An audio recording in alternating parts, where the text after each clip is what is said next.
Le projet Silvo, il traite des effets de la densité et des éclaircies en peuplement régulier sur le contenu en eau des sols. Donc, le projet est soutenu par le RMT à force, mais il a aussi bénéficié d'autres cofinancements.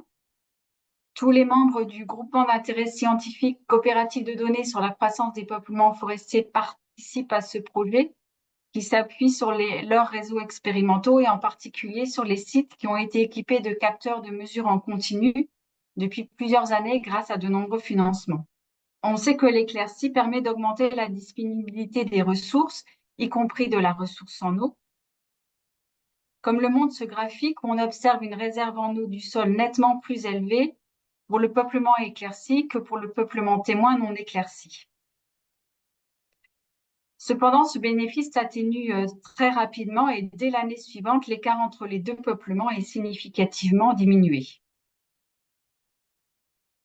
On peut alors se demander ce qu'il en est à une échelle de temps plus longue, lorsqu'on considère non pas une éclaircie, mais une succession d'éclaircies, et en particulier dans le cas d'une sylviculture dynamique.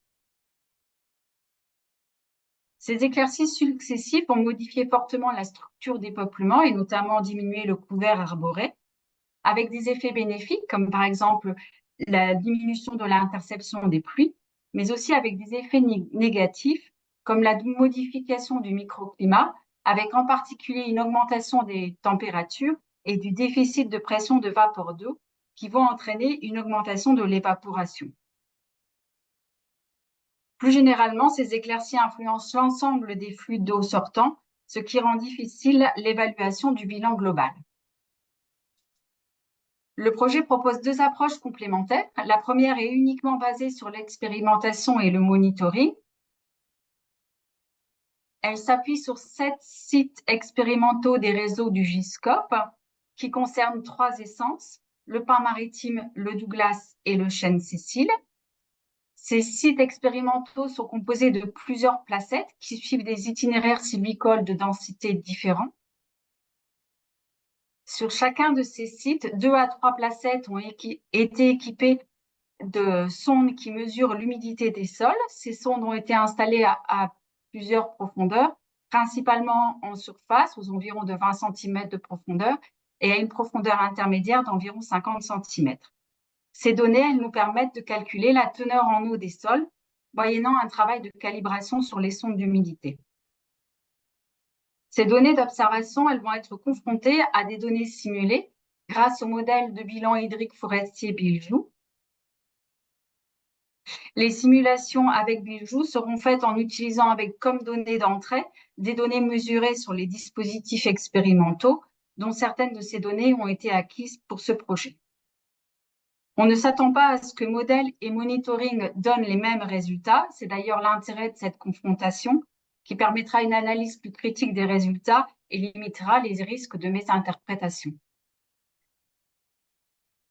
Finalement, l'objectif du projet est bien d'éclairer sur l'influence de la sylviculture et des éclaircies sur la disponibilité en eau des sols. Dans un premier temps, on s'est surtout concentré sur la calibration des sondes d'humidité, c'est-à-dire sur l'établissement des relations entre la tension analogique issue des capteurs et la teneur en eau. Actuellement, nous sommes dans l'étape de préparation des jeux de données et l'étape suivante sera la comparaison des simulations de bilan hydrique journalier réalisées avec Biljou aux mesures de réserve en eau du sol réalisées sur l'objectif est de le réaliser sur les 3 essences qui sont conduites selon des itinéraires sylvicoles variés et dans des climats également variés. Ce projet s'adresse plus particulièrement aux gestionnaires et aux acteurs du développement en sylviculture, mais il s'adresse aussi aux scientifiques et aux enseignants. Le premier livrable de ce projet sera la réalisation de fiches qui seront réalisées pour chacun des sites, qui pourront servir de support de présentation lors de visites de terrain ou de formation. Il est également prévu un article technique plutôt destiné à montrer l'impact de la gestion et de la densité du peuplement sur différents indicateurs de sécheresse et d'AFIC. Et il est également envisagé un article scientifique.